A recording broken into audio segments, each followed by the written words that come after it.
দর্শক, এই মুহূর্তে শিক্ষামন্ত্রীর পদত্যাগের দাবি উত্তাল ঢাবি। এই মুহূর্তে দেখতে পাচ্ছেন যে ঢাকা বিশ্ববিদ্যালয়ে প্রবেশ করছে ঢাকা কলেজ সহ অন্যান্য কলেজের শিক্ষার্থীরা শিক্ষামন্ত্রীর পদত্যাগের দাবিতে। কিন্তু সেই মুহূর্তে ঢাকা বিশ্ববিদ্যালয়ের সিনেট ভবনে প্রধানমন্ত্রী একটি বিশেষ অনুষ্ঠানে রয়েছেন এবং সেই মুহূর্তে তারা ঢাকা বিশ্ববিদ্যালয়ে প্রবেশ করতে যাচ্ছে। এই নিয়ে পুলিশের সাথে বাক বিতণ্ডা এবং ধাক্কাধাক্কির সৃষ্টি হয়েছে।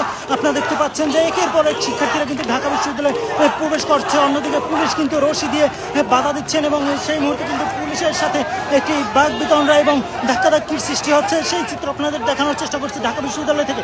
এবং শিক্ষার্থীরা কিন্তু ভুয়া ভুয়া স্লোগান দিচ্ছেন।